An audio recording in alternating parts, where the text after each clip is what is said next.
sempre também trazendo, né, o super-herói brasileiro, e aí não vai para um caminho com eles, porque assim, super-herói, a gente sempre imagina, né, como até o William fala, a gente sempre imagina, né, aquele super-homem, Mulher Maravilha, aquelas coisas assim, bem produções de fora, e a gente não imagina que existem super-heróis brasileiros, que existe toda uma ficção científica, como a Ana Paula tinha acabado de dar uma verdadeira aula pra gente. Então é legal também vocês terem essa visão de como é produzir um quadrinho brasileiro, como é fazer, montar essas histórias, porque eu imagino que não seja fácil, né? Deve ser um projeto bem complexo. Bem, Lua, realmente, primeiramente, boa tarde, pessoal aqui do SESC! Boa tarde! Tudo bom com vocês? Olha, é um prazer ter vocês aqui. São poucas pessoas, mas pessoas interessadas aí na cultura nacional, né? E deixa eu me apresentar, sou Vanderlei Sadraque, tá? Da Editora Quimera. A Editora Quimera já está há 10 anos no mercado e vem apoiando aí o cenário de quadrinhos. A gente começou com livros e já há 7 anos a gente vem trabalhando com quadrinhos e apoiando esse cenário dos quadrinhos nacionais. E aqui a gente está com um pessoal bacana aqui, representando aqui o pessoal de Niterói, vamos dizer, Niterói, São Gonçalo, do lado de cada poça, vamos dizer assim, né? Tem aqui em São Gonçalo, tem alguém de São Gonçalo, Niterói, tem alguém do Rio? Se tiver do Rio, seja bem-vindo também. E a gente está com um pessoal aqui, uma constelação de autores nacionais. Inclusive o nosso amigo que está ali, o Kit Sul, que está ali filmando, é parceiro também, apoia também o evento de quadrinhos nacionais, né? Eu vou começar aqui, Lua, apresentando o pessoal que veio aqui, que está praticamente, já conheço os eventos, a gente já se esbarra há um tempinho, e é um pessoal que está na estrada já há um bom tempo, antes da Editora Quimera, bem antes. Vou começar aqui com um dos mais antigos na área, que é o Gabriel Rocha, que o personagem dele, acho que ele já tem o quê? 30? É de 98, né? Caramba! Eu sou de 99. Você tem a mesma idade do personagem dele, né? O personagem dele, o Lagarto Negro, né? Já está, vou mostrar aqui, 24 anos de estrada aí, ó. O Lagarto Negro foi o primeiro trabalho, o primeiro de sucesso, vamos dizer assim, né? A qualidade também do quadrinho é muito boa. A Editora Quimera se esmera nisso, a Editora Quimera tem esse cuidado, porque assim, não adianta Lua, a gente ter uma boa história e também não fazer um investimento, porque a gente sabe que o material é gringo, vamos dizer assim, gringo. A gente pode marca registrada na Editora Quimera. A marca registrada, isso. Não adianta a gente produzir algo e o material vir inferior ao que o pessoal vê, os americanos, né? Aí vê lá o Superman, vê o Homem-Aranha, vê a Mulher Maravilha, vê esse pessoal todo, as revistas maravilhosas, e a gente, então assim, o foco da Editora Quimera foi justamente isso, a gente manter a mesma qualidade, tá? E entregar um material com conteúdo também, né? Com excelência, justamente porque a gente sabe que o público merece isso, né? E apresentando aqui, eu falei do Gabriel Rocha, ele vai falar um pouquinho mais dele aqui e depois a gente vai passando para cada um. Gabriel, se apresenta aqui. Obrigado aí, Vanderlei. Eu quando comecei a fazer quadrinhos era mais uma brincadeira, tá? Estava no colégio, no segundo grau, né? E o quadrinho nacional era muito mal visto, né? O quadrinho nacional era uma coisa maldita, né? Você ser um autor de quadrinho nacional era uma situação pejorativa. Isso foi modificando ao longo do tempo. E foi modificando também pelo próprio discurso do autor brasileiro, que foi mudando, né? A percepção das pessoas lá atrás era de que a história em quadrinho é uma coisa norte-americana e que o brasileiro imita o norte-americano, tá? Aí tem esse discurso que o norte-americano, imperialista, não sei o que, invadiu o espaço cultural brasileiro, mas isso não é verdade, nunca foi verdade isso, tá? Existem histórias em quadrinhos no Brasil antes de existir histórias em quadrinhos nos Estados Unidos, tá? Eu Eu ia passar isso para vocês aí no PowerPoint, não vai dar tempo hoje, então vou resumir um pouco essa situação. Né? As histórias em quadrinhos, elas surgiram no século XIX como publicações, um fenômeno do mercado editorial, da imprensa, da época, né? E foi muito desenvolvido na França, um pouco na Inglaterra, no Brasil e mais tarde em outros lugares, nos Estados Unidos, um pouco mais tarde no Japão. Tá? Gabriel, inclusive era um texto, a temática era aventura e fantasia, né, naquela época, né? Usavam muito isso, né? Era aventura de cavaleiros, né? Começou mais ou menos assim. Material nacional?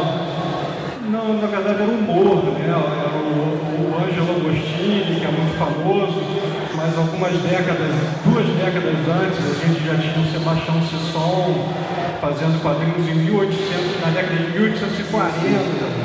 Tá? Ele já publicava histórias em quadrinhos no Brasil, né? E existe essa questão de que é muito difundida essa mentira de que o primeiro super-herói é o Superman, né? O Superman teria sido publicado em 1978, na verdade ele vem sendo publicado desde 1974 nos Estados Unidos, e tem muitos pesquisadores que não pesquisam verdadeiramente bem, né? E dizem que o termo super-herói é uma palavra que surgiu como uma forma de se determinar um Superman, como se fosse um adjetivo para o Superman. Superhero é um adjetivo de Superman. Isso é uma mentira deslavada. Tá? O termo superhero existe no dicionário da língua inglesa desde o século XVIII. Tá? Então tem muitos pseudo-intelectuais aí que dizem que você só pode considerar super-herói o personagem que foi criado depois do Superman. Tá? É uma besteira muito grande isso. Se existe o termo desde o século XVIII, qualquer personagem do final do século XVIII para cá que esteja dentro das características do gênero pode ser considerado um super-herói. E nós temos aqui no Brasil, tínhamos, né, a revista Tico Tico, foi durante 50 anos a publicação de quadrinhos regular mais antiga do mundo. Ela acabou lá pela década de 60, eu acho. Não sei a data agora de cabeça, não vou saber. Temos o Príncipe Oscar de 1908. A Tico Tico publicava personagens com características de super-herói. Eles tinham superpoderes, né? Eles tinham algumas dessas. Então, um deles, o Dr. Alpha, que é um pouco mais antigo do que o personagem que o nosso amigo Everton está citando aqui, é o Dr. Alpha. E pegando o gancho na palestra anterior, o Dr. Alpha é um personagem da ficção científica. Tá? Ele é um cientista, ele constrói um barquinho de madeira que voa e vai até os outros planetas. Né? A velocidade de 7 km por hora, ele chega em Marte, eu não sei como. Né? Chega em determinado momento que ele usa um traje com máscara, com luva, com roupa colada colorida no corpo. Ou seja, é um super-herói. Ele está dentro da ficção científica, ele usa roupa de super-herói, ele está dentro, ele tem esse superpoder de se transportar para outro planeta, sei lá como é que ele faz isso, que é um barquinho de madeira com uma hélice, né? Ele é um helicóptero aqui de madeira. Mas é o Pluto de Plaque Zoom, você está entendendo? Mas era muito legal, uma história, eu acho até que vai ser publicado, acho que alguém conseguiu reunir todas, que a Biblioteca Nacional não tem todas as tiras do Dr. Alpha, mas acho que conseguiram algumas em São Paulo e foi prometido uma edição para esse ano que vem, uma republicação desse material. Tá? Mas eu vou encerrar aqui dizendo então que o Brasil tem uma tradição de histórias em quadrinhos mais antiga que a norte-americana e nós temos uma tradição de proto-super-heróis tão antiga quanto, né? Porque os americanos também têm seus personagens lá da primeira década do século XX com poderes extraordinários, né? Mas nós estamos tão dentro disso, nós não estamos copiando uma coisa que vem de fora, tá? Nós estamos caminhando em paralelo, tá? Eu falei bastante aqui, resumi a minha palestra e vou passar agora o microfone aqui para algum colega, o Elian que está doido para falar, o cara não... Alô, boa tarde pessoal, boa tarde, sou Elian do Moisés agora, né? Sejam todos muito bem-vindos a essa palestra sobre super-heróis brasileiros. A gente tem que dizer que existem super-heróis brasileiros, galera. O nosso amigo Gabriel Rocha acabou de dizer aqui, é uma coisa que muito brasileiro não conhece, né? Mas o super-herói brasileiro já existe há muito tempo. Só que a gente foi muito marginalizado, né? Reforçando o que ele acabou de dizer, mas hoje a gente não se vitimiza, né? A gente acredita no potencial do super-herói brasileiro. É tão tal que eu trabalho com isso, eu vim depois um pouco do meu amigo aqui, Gabriel, mas a gente trabalha com super-herói já tem 10 anos, já tenho 2 prêmios no mercado, né, trabalhando profissionalmente, né, porque existe uma coisa muito importante no Brasil, que é o quadrinista independente, porque no Brasil não tem um mercado propriamente dito, né? A gente tem os super-heróis, que chamam heróis, né, brasileiros, porque eles trabalham com quadrinhos, trabalhar com arte no Brasil já é uma coisa muito forte.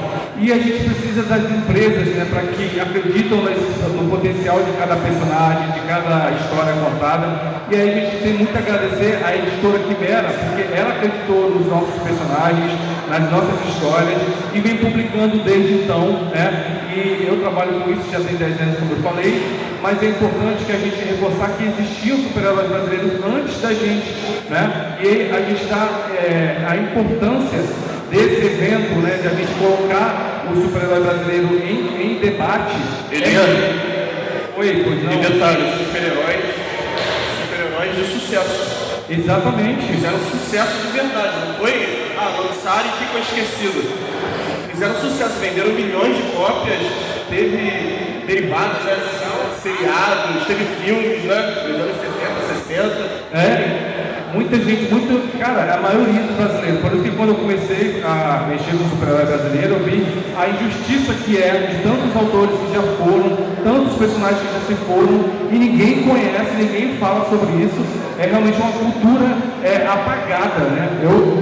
É uma cultura completamente apagada, porque se falam sobre muitas outras questões da literatura, né? Mas do quadrinho brasileiro ninguém fala. Então é importante reforçar isso. Obrigado, galera do SESC. Obrigado, Luan, por estar dando esse espaço para a gente aqui. E não só o quadrinho, né? Mas a literatura em si brasileira também não é tão difundida, né? Então é super importante. Obrigado por vocês estarem aqui conosco, tá? Eu trabalho com o Capitão Red. Capitão Red é um personagem brasileiro inspirado no filme Tropa de Elite e nos Cavaleiros do Zodíaco, porque o brasileiro é um povo miscigenado, um povo misturado, e a gente não tem uma ideia de que a gente pode ter o poder, né, de difundir a nossa cultura através dos nossos personagens. A minha ideia é transformar os meus personagens a identidade do super-herói brasileiro, né, que as pessoas se identifiquem. Então, o Capitão Red, eu vi que ele é inspirado no Capitão Nascimento, porque é uma pegada que todo mundo quer, mas eu tenho outros personagens também, como Flecha Vermelha, que é um indígena, um super-herói indígena brasileiro, mas é um super-herói brasileiro indígena não estereotipado, né?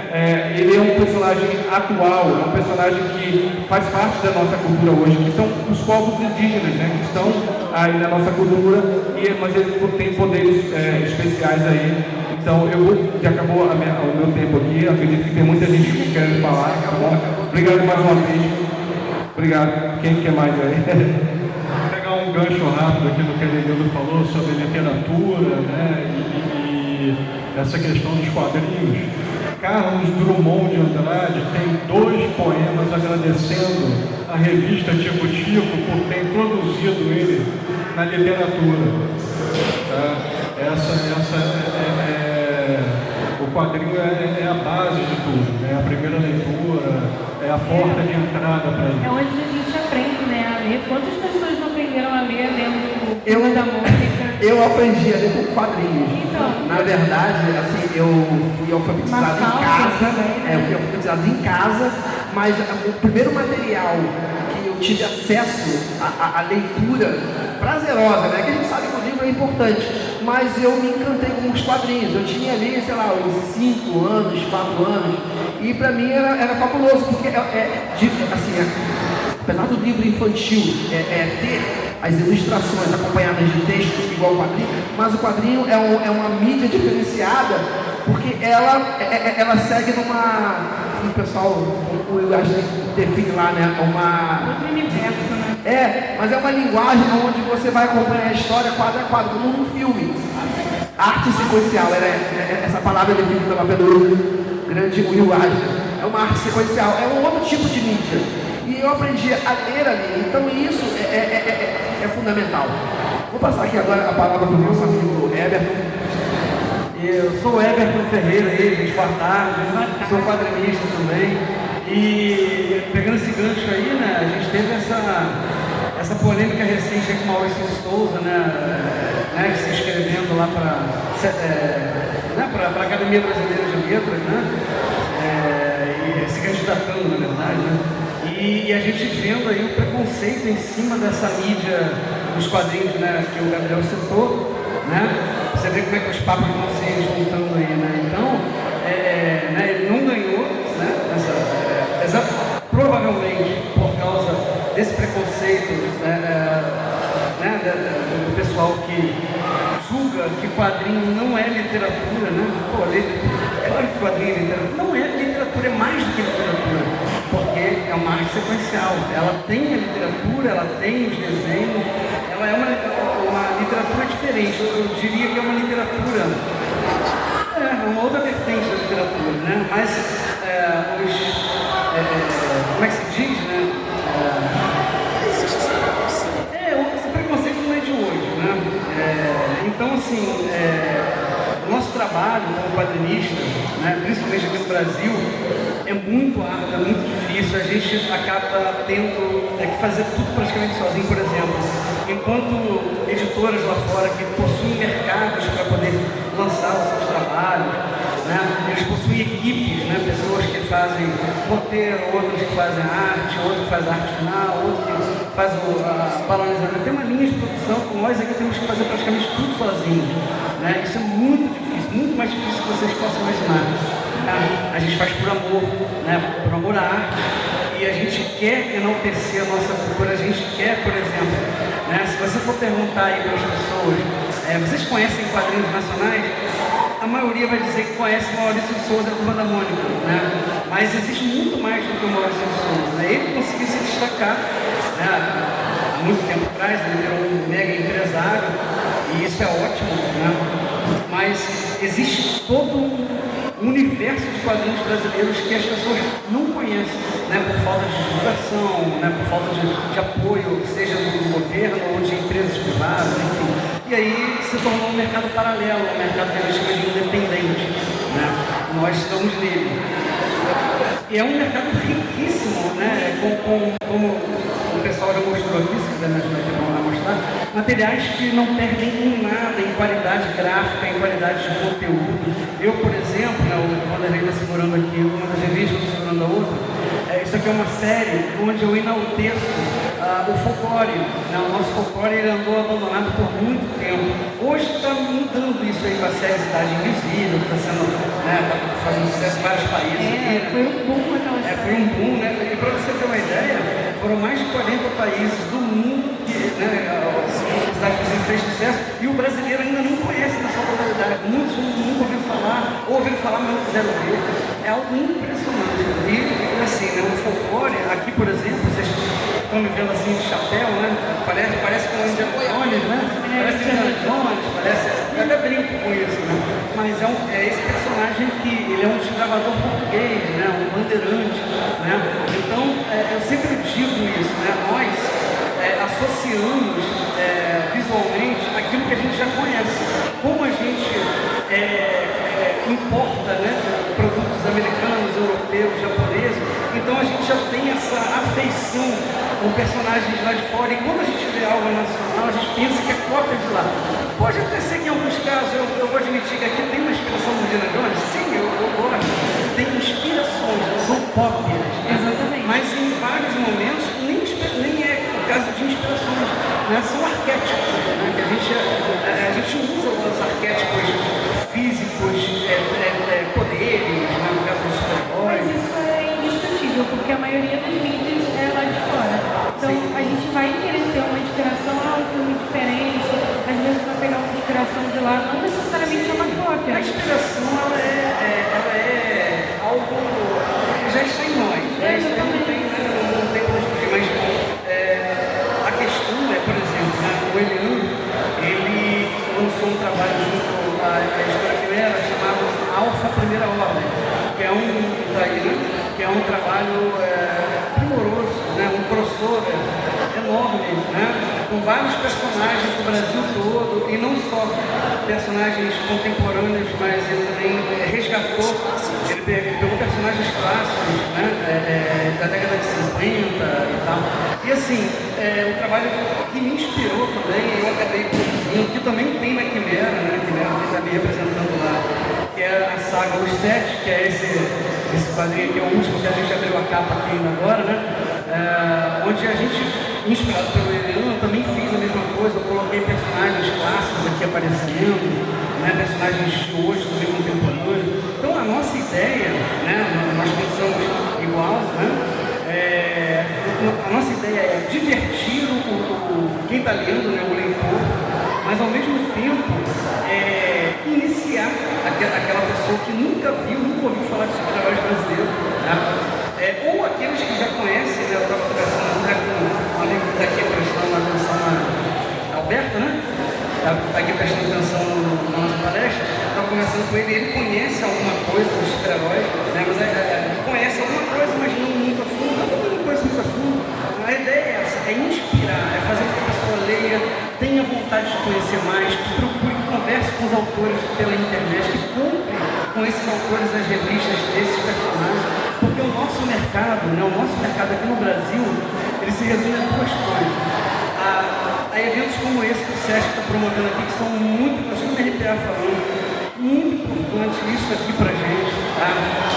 Esse contato direto com o público, né? Da gente poder iniciar ele, falar sobre o que difundir, né? O que a gente produz, e a internet também, a gente tem a internet, porém na internet, né, geralmente você só procura por algo, você vai digitar lá super-heróis brasileiros, você só vai digitar se você sabe que isso existe. Se você não sabe que existe, você nem vai pensar em buscar isso lá. Então, né, em a gente apresentar isso para vocês já é uma vitória muito grande, né, porque agora vocês podem chegar no Google e digitar super-heróis brasileiros, vocês vão ver a imensidão de informações que tem por lá, né? Mas a gente precisa do quê? Do primeiro contato com o público. Então, tudo isso aqui é necessário, né? Então, fica aqui meu agradecimento também aos organizadores da Liga Mystic XP, a Canico, de Moda Nerd, que estão aí junto ao Sesc aí, né, fazendo esse evento aqui sensacional, gratuito. Isso é muito importante, que a galera entre, sabe, tenha interesse. Também a cultura. Esse é o primeiro de muitos, assim, espero, né? E é isso. Bom, já falei bastante, que eu vou passar a palavra aqui para falar. Deixa eu perguntar aqui, antes de passar aqui para o Juan, deixa eu fazer uma pergunta. Quantos super-heróis tem nessa revista Os Sete aqui? Quantos? Na revista Os Sete aparecem 161 super-heróis brasileiros. Geralmente quando eu falo isso, quando eu recebo a visita do público na mesa, eles falam assim, mas isso tudo? Eu falei, isso aqui não é nada. Isso aqui é um grão de areia dentro, né? E muitos personagens, são milhões de personagens que nós temos aqui, né? Bem, pessoal, me diz uma coisa, vocês esperavam que existisse tantos super-heróis brasileiros? Vocês achavam que de repente tinha uns 3, 10, 20 no máximo, né? Mas vocês acreditam que só nessa revista aqui tem cento e quanto? 161. Pessoal, vou pedir aqui uma salva de palmas aqui para os heróis brasileiros, né, gente? 161 nessa revista. Legal, eu conheço eu conheço o Everton já há um bom tempo e a gente publicou antes dessa revista a Alfa, como ele citou. E ele foi aqui, ó. Chega a me arrepiar aqui, tá? A honestidade e o carinho. Ele falou claramente aqui que foi uma inspiração em cima do trabalho que já acompanhou antes. Nós lançamos a Alfa, saiu primeiro, né? A gente colocou quantos heróis lá, Eliana? Mais de 130. 130, mais ou menos? Super-heróis. E detalhe, ele se inspirou, fez uma outra saga, deu uma atualizada e conseguiu catar mais personagens e trazer para dentro da saga dele. Então, assim, gente, isso aí a gente está quebrando algumas barreiras, né? Isso é muito bacana, né? Porque a gente sabe que não existe um só super-herói, 2, 3. Eu tive o prazer de ter contatos com autores do Rio Grande do Sul, São Paulo, Minas Gerais, do Acre. Então, assim, autores espalhados pelo Brasil todo. E todo mundo produz, a maioria independente, né? Poucos conseguem, de repente, esse feito, né, que o Elian conseguiu, assim como o Gabriel, né? Ter uma editora por trás, produzindo, trabalhando, divulgando e tudo mais. A maioria são independentes. Eu também sou autor, né? Sou autor também, tenho meus personagens e produzo os meus quadrinhos. E os personagens também têm. São personagens maravilhosos. São divulgados também, e eu sei que eu posso falar deles, mas eu tenho uma responsabilidade com um elenco de autores, como é o caso aqui, o Elian, o Gabriel, o Everton, que a gente acaba de distribuir o material dele também. E assim, a gente só fica grato pelo pessoal que fez esse evento, trouxe vocês aqui, está divulgando, e espero que vocês, ouvindo essa palestra aí, quando sair daqui, chegou em casa, procura ver. Dá uma digitada lá no Google, dá uma pesquisada, procura saber sobre os super-heróis brasileiros, é uma infinidade, tá? E quem depois quiser conhecer um pouquinho, vai aqui na banca ali do Everton, tá do lado ali, tá servindo as nossas bancas ali, dá uma folheada, não deu para comprar agora, mas vai lá, tá ali para vocês folhearem e conhecer um pouquinho desse material. Vou passar aquela para o nosso amigo aqui, o Juan. Passar para o Juan, só vou encerrar aqui o raciocínio do Everton sobre o Maurício de Souza. Tá? Essa revista Tipo que eu citei para vocês, tá? Gerou o presidente da Academia Brasileira de Letras. Então, o autor de histórias de quadrinhos presidindo a Academia Brasileira de Letras já tivemos. Tá? Hoje em dia isso parece que é novidade, não é? O que realmente fizeram com o Maurício de Souza foi uma campanha infeliz. Vou passar aqui para o Everton. Bom, pessoal, boa tarde. Me chamo Juan Victor, sou autor do Bombeiro Mascarado de outros personagens também. Aí, pegando gancho aí no que o Everton falou sobre inspiração, eu até o ano 2013 também não conhecia nenhum super-herói brasileiro. Queria criar o meu, comecei a pesquisar e me surpreendi com a quantidade de personagens que existiam. Me inspirei muito dos super-heróis aqui, dos autores aqui presentes, do Lagarto Negro, do Gabriel Rocha, o Capitão Red, do Elenildo, que já estava sendo lançado lá para aqueles anos lá, né? Então, me inspirou a criar o meu personagem também, que fosse carioca, que voasse os prédios do Rio de Janeiro, enfim, que tivesse essa representatividade brasileira. E eu já enxergo o quadrinho nacional, além da literatura, eu enxergo ele mais como uma marca que pode ser explorada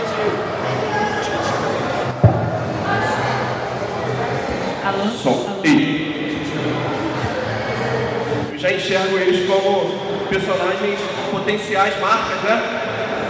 Para ser exploradas em diversas outras mídias, né? Como o próprio Maurício de Souza já disse em várias entrevistas, que o quadrinho, ele não é a fonte de renda principal dele. O quadrinho é só a vitrine para outros produtos que geram a renda dele, né?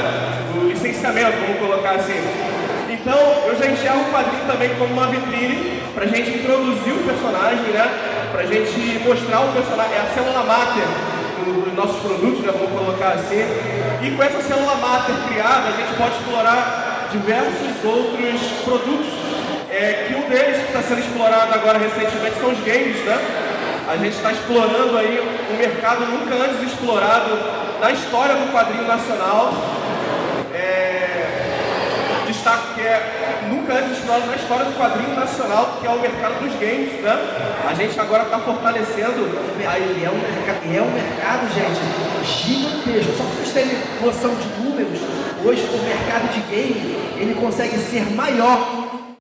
Eu venho cumprindo isso. E esse trabalho, agora sem brincadeira, né? Esse trabalho que a gente faz é mais mesmo com muito mais carinho e amor do que a intenção de realmente ter uma remuneração. É um trabalho de amor. Eu vejo aqui o Juan, o Everton é outro. A gente conhece o que cada um faz, tá? A gente é bem próximo. E o trabalho que o Juan faz tem me inspirado. Na verdade, todos eles aqui me inspiraram.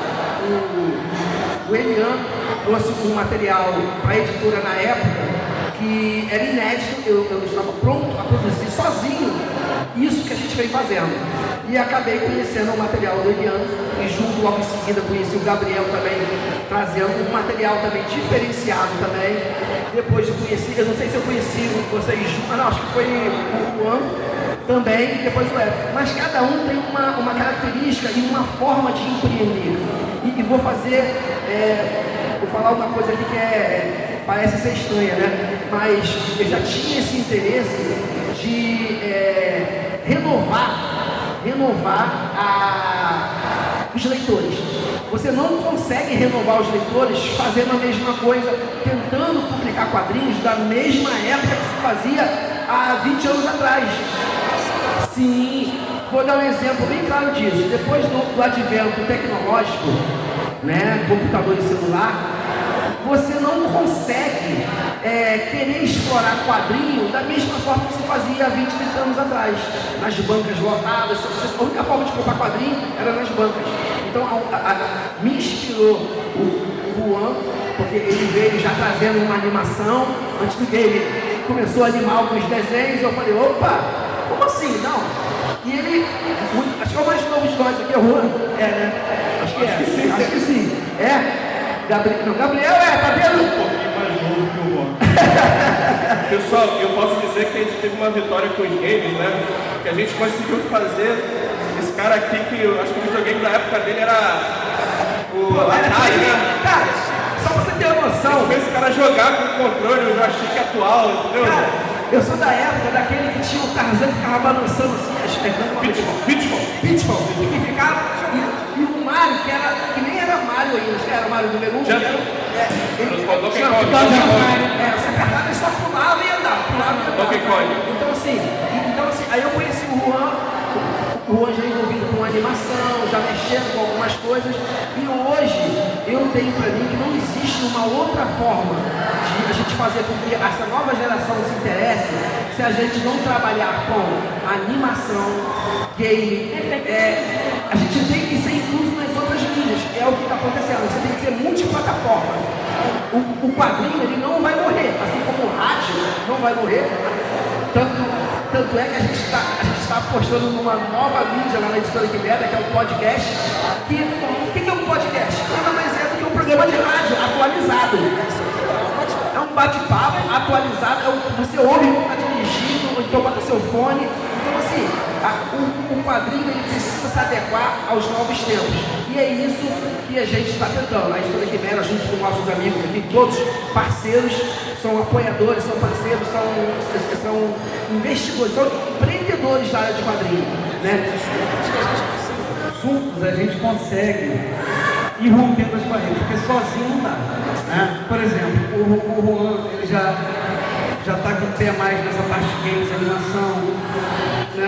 A Quimera, o Vanderlei, ele já pega quadrinhos, ele já consegue, já tem uma estrutura que ele consegue pegar vários quadrinistas, não só daqui de Niterói, do Rio, mas do Brasil todo. Ele já consegue unir tudo na editora dele, ele já distribui, já é um apoio, né?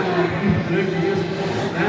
Então cada um vai fazendo a sua maneira, né? Cada um, como o Vanderlei falou, é empreender, né? Nós somos artistas, mas também somos empreendedores, nós precisamos ser, né?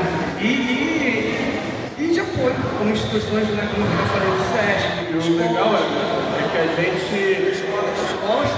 a gente conversa entre si, e o Everton, ele às vezes sem nem me solicitar, porque ele já é irmão de caminhada, ele menciona o meu personagem dos quadrinhos dele, fortalecendo, por exemplo, eu não estou no evento, mas a pessoa que comprar o quadrinho dele, automaticamente ela vai ouvir falar do meu personagem, de outros personagens, né?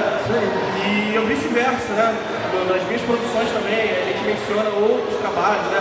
Transformando isso numa espécie de universo compartilhado, vamos colocar assim, né? É uma forma da gente estar em vários lugares com os nossos personagens. Você não precisa fazer necessariamente um crossover épico para poder mencionar outros personagens. Você pode simplesmente usá-lo, você tem licença, carta branca para usar. Eu gostaria de fazer essa pergunta, não tem nada escrito não, mas eu que sou uma pessoa muito curiosa, gostaria de perguntar para vocês, para vocês darem uma palhinha de como é cada quadrinho de cada um trabalho que seja bem marcante, explicar para todo mundo que está aqui como é que foi tanto a produção quanto a história, que eu acho que é bem interessante, assim, vocês falaram do quadrinho nacional, mas eu queria saber, pergunta minha, né, do pessoal, como é o quadrinho de vocês, como é que é a história, como foi a produção? Então, vou começar aqui falando do meu personagem, né? Eu já trabalho com quadrinhos mais amadores, desde quando eu era adolescente, criança, né? Mas assim, profissionalmente eu comecei em 2012 com o Capitão Red, de forma independente. Eu lancei o Capitão Red, que aqui está na minha mão, em 2012 nas bancas de jornais aqui de Niterói, Rio de Janeiro, e assim, foi totalmente independente. Inclusive já furou a bolha, o Capitão Red está sendo publicado nos Estados Unidos agora. Exatamente. Capitão Red agora está sendo publicado pela Red Dragon lá fora, no Canadá, Estados Unidos, na Europa também. Mas é um caminho que, como você perguntou, começa como independente, depois a editora Quimera entrou aí apostando no projeto em 2016, 2017 ali. A gente já fez uma espécie de Liga da Justiça Brasileira, né? Que as pessoas geralmente conhecem como Liga da Justiça, mas é uma reunião de super-heróis, né? Como a gente falou aí da Alpha, e depois a gente está continuando, né, com o trabalho de montar o meu universo, o meu super-herói brasileiro, e é aquela dificuldade de sempre, né, de produzir, né, com nível de qualidade, que é de fora que a gente concorre, galera, com a galera da Marvel e DC, mas a gente tem aqui também a Marvel brasileira, a editora Quimera aí. E é isso, galera. Do seu personagem. Então, o Capitão Red, eu sempre amei muito anime, né? Eu tô vendo que a galera que gosta muito de anime, mas eu gosto muito de anime, né? E o Capitão Red, ele é inspirado no Shiryu de dragão, pelo escudo, né? Pelo punho mais forte e o escudo, então ele é um soldado perfeito. E eu vi que o Capitão Nascimento estava em alta na época, né? E aí eu falei, cara, vou juntar uma coisa com a outra, vou misturar o Cavaleiro do Zodíaco com o Capitão Nascimento. E aí eu criei o Capitão Red, e pegando o gancho que o meu amigo falou ali, da questão da transmídia, né? A gente hoje tem que trabalhar nas multiplataformas, chamando a galera, convidando vocês que estão aqui a conhecer o podcast Meu Herói Pod, tá? É o podcast oficial do Meu Herói Entretenimento, que é a minha empresa de entretenimento, com parceria, né, com patrocínio da editora Quimera. Então procura lá no Spotify, no YouTube, Meu Herói Podcast, tá bom?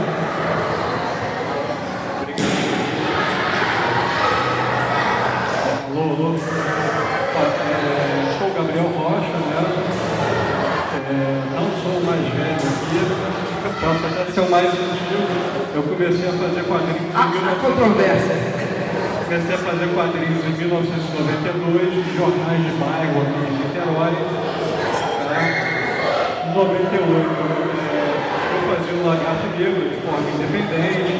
Independente do que era fanzine, a gente tira a Xela, desgrampeia e distribui.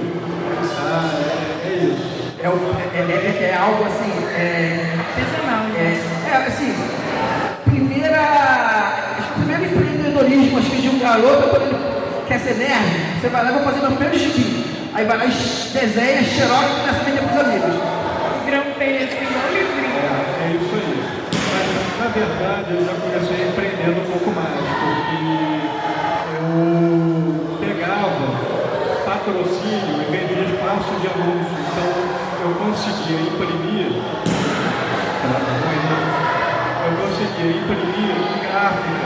Eu tinha tiragens de 3 a 5 mil exemplares, né? Era um jornal de bairro. Eu comecei a publicar em jornal de bairro.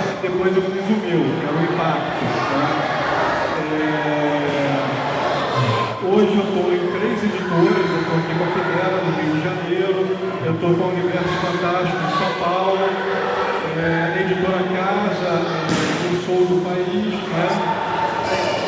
Oi?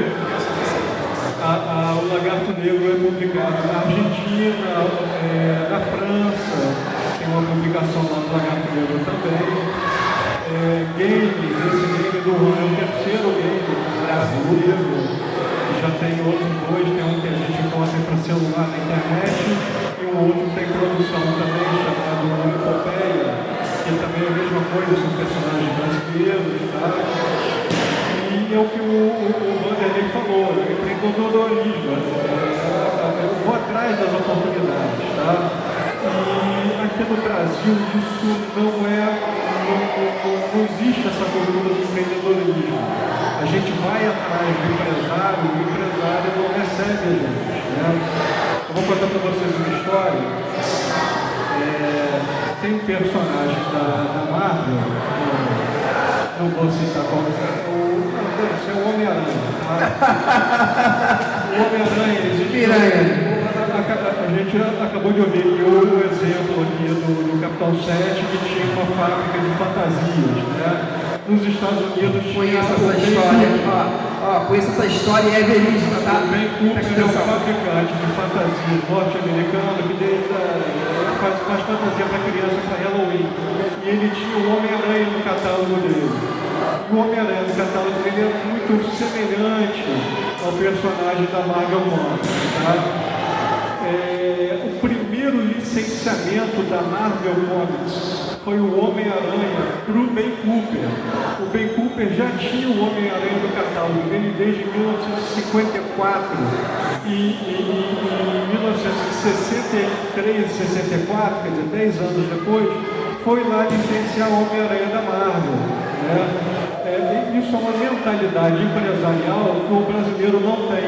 O americano ele quer se cercar de todos os contratos, tá, em torno do negócio dele. Ele não queria que outra pessoa tivesse um Homem-Aranha, tá, uma fantasia de Homem-Aranha. Então ele foi lá fechar um contrato.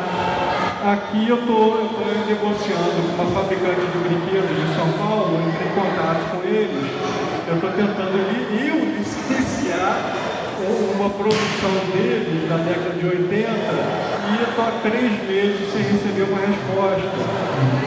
A pessoa que estava em contato comigo se desculpou, tem 3 semanas que os superiores a ela não emitem uma resposta para a solicitação.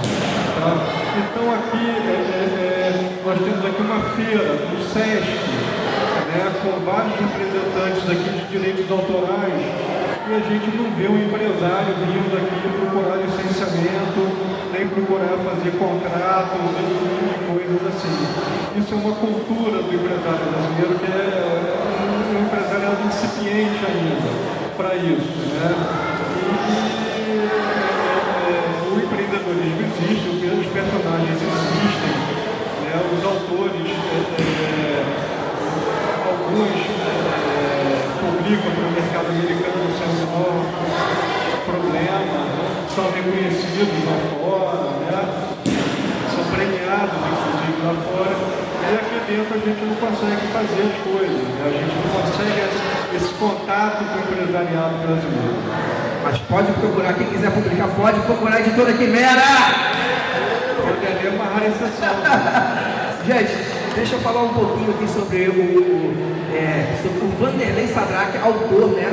Que fora ser responsável pela editora, eu também tenho personagens, né? Tem uma revista chamada Dragões do Futuro, onde são personagens que eles vêm de um futuro onde a Terra ela já está devastada por conta do mau uso do ser humano para o nosso planeta, vamos dizer assim, né? Então, eu decidi apoiar, né, essa pegada de ecologicamente correto para conscientizar a nova geração, né, e as futuras gerações. Então, acho que a coisa mais importante, além de uma boa história, é ela ter um fundo também, ter um motivo de estar ali, e principalmente um motivo nobre, como o Elian falou aqui, né? Então, assim, a gente decidiu, e esse material eu escrevi e desenhei aos 21 anos. só consegui publicar só consegui publicar agora, né, graças a eu ter uma editora. 50 anos depois? 30 anos depois, praticamente. Para ser mais exato, 31 anos depois. É verdade. E com relação a isso, eu me inspirei, na verdade, em alguém que é um dos empresários controversos, né, mas polêmicos, mas não tira o mérito dele. Eu vi ele uma vez falando o seguinte: quando Deus fecha uma porta, ele abre uma janela. E essa é uma frase do Silvio Santos.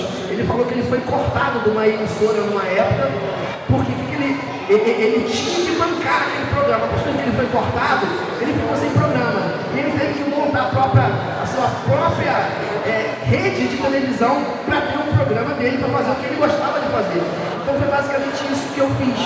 Eu tinha 2 personagens, tinha os quadrinhos, que manipula o fogo, o outro manipula o ar. Mancha solar. O mancha solar, mas isso é mais do mesmo, né?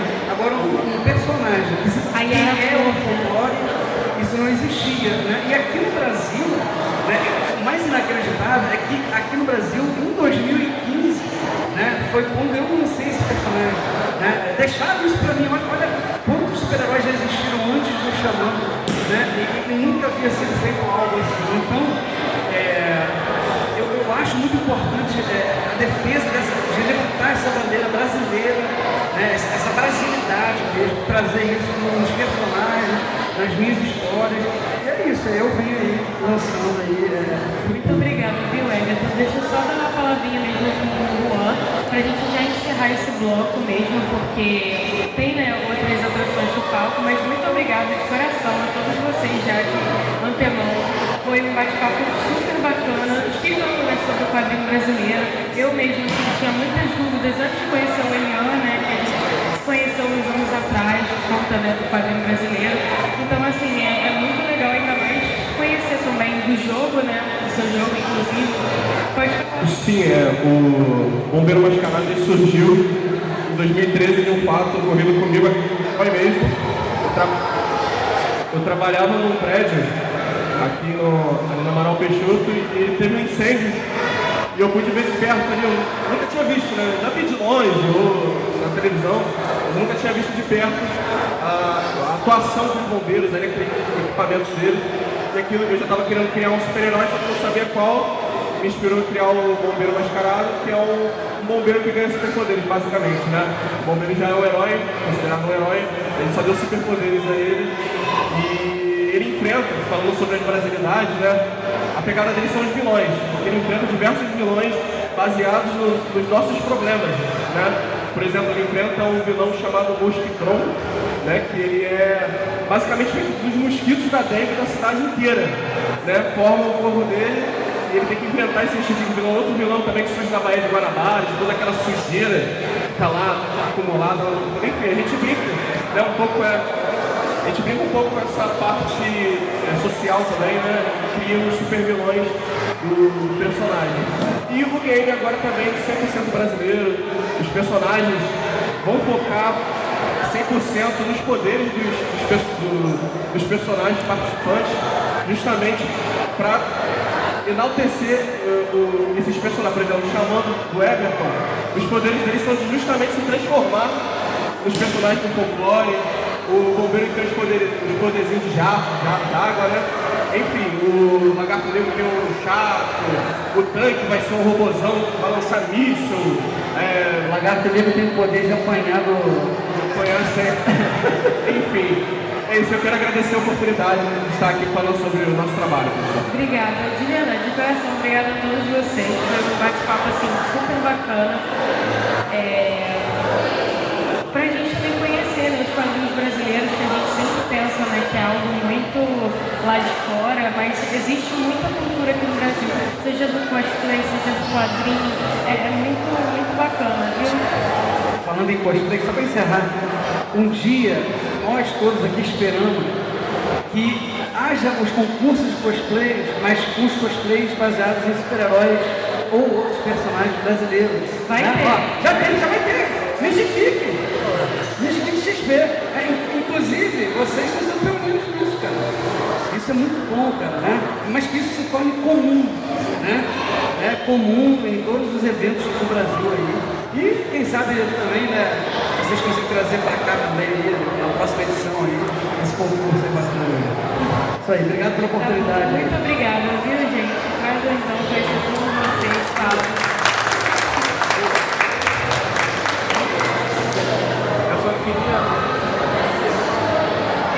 Só perguntar mesmo se alguém tem alguma pergunta, alguma dúvida, só pra gente fechar esse bloco. Isso. Eu só queria falar um pouco, elogiar o trabalho de vocês. Eu acho que tem que frisar bastante para o público aqui a importância da cultura brasileira. Eu sou historiador, né? Então por isso que eu acho que a gente apoia tanto vocês. Eu acho que é muito importante a gente privilegiar a cultura nacional.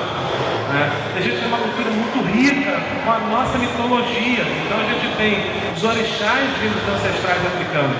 A gente tem toda uma mitologia indígena, que são vários povos indígenas aqui. Então a gente tem o xamã, tem o flecha vermelha do Eliano. Então, assim, é importante a gente vivenciar isso, porque a gente fala Thor, mitologia nórdica, muito legal, eu gosto, adoro mitologia. Ah, Zeus, adoro mitologia grega, mas ninguém fala de um xamã, de um tupi. Por que a gente tem que tratar o folclore nosso como uma coisa só literatura infantil juvenil? Por que a Mula Sem Cabeça tem que ser um personagem fofinho, como pode ser uma história de terror? Ou um super-herói combatendo essa mula sem cabeça sendo um super-vilão. Porque é assim que acontece nas outras editoras, na Marvel da DC é isso, gente. O que é o Superman? O que é o Batman? Um homem vestido de morcego? Pera lá, por que a gente não pode ter um homem vestido de arara aqui? É ridículo. De lagarto. Então acho que é importante vocês desmistificarem, o público desmistificar essa história. Né? Então a gente tem Bombeiro Mascarado aqui, que é uma referência nossa. Né? Temos o Xamã, o Flecha Vermelha, temos o Capitão Red, que Red não tem nada, que Red é uma nomenclatura um pouco gay, vamos usar isso. É um super-herói niteroiense. A gente está em Niterói, gente. É importante a gente absorver isso como nosso. Né? Tem os Dragões do Futuro, isso é uma riqueza. Eu sugiro a todos vocês pegarem revistas, lerem, folhearem, porque não deixa nada a dever com Marvel ou ABC. Digo mais, eu acho que supera. E não é porque eu sou apaixonado que eu estou ajudando eles. Tá? É porque realmente é. Se não fosse, eu não estaria aqui vendendo esse peixe. Eu acredito muito na história, muito na educação. Então, assim, eu parabenizo vocês, eu estimulo muito que vocês trabalhem mais essas histórias. Olhem mais, não deixem de olhar mitologias do mundo inteiro, mas a gente precisa criar, a gente está criando, melhor falando, uma cultura nerd brasileira. O Eliane, isso é muito caro para ele, eu estou comprando essa ideia dele, ele está me conquistando. A gente precisa, inclusive, criar uma nomenclatura brasileira. A gente tem K-pop para a cultura coreana, por que não? J-pop, japonesa, por que não brazuca, como ele está sugerindo? Porque o brasileiro lá fora é chamado brazuca. A cultura brasileira é brazuca. Por que a cultura nerd brazuca? Por que não? Em vez de cultura nerd, por que cultura geek somente? E que não temos o estrangeirismo americano.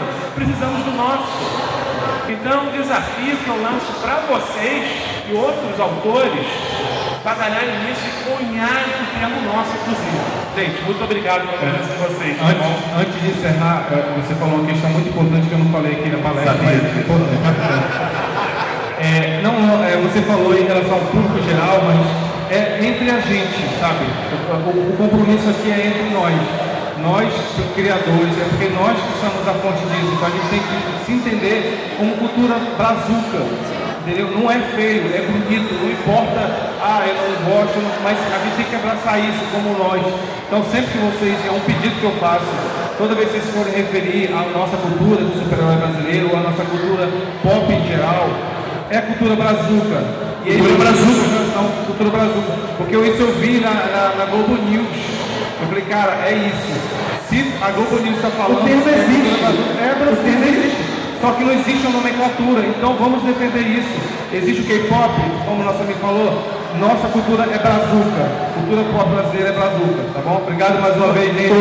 Inclusive os argentinos, se você for procurar os argentinos nossos aqui, eles chamam, tem cara ali é brazuca. E aí, brazuca, como é que tá? Muito obrigada, gente. Prazerzão, viu? Palmas pra ele. Padrinho brasileiro. Obrigado pela atenção de vocês. a foto pra vocês na revista? Pega a revista de cada um de vocês, pra gente bater uma foto aí. E os quadrinhos deles também estão disponíveis para venda aqui também, pelo evento. Acho legal, nem que seja só para ir lá, dar uma admirada, dar uma falada, conhecer. Porque a gente que é artista gosta de falar, poxa, que trabalho legal, mesmo que não compre nada, mas isso é muito bacana. É você mesmo. Cadê os dragões do futuro aí? Não tá aí. Então pega aí, tem lá dragões do futuro? Ah, vamos lá, na união também é importante. Aí eu vou fazer um videozinho aí, peraí. Quem falar X, vou falar crocodilo.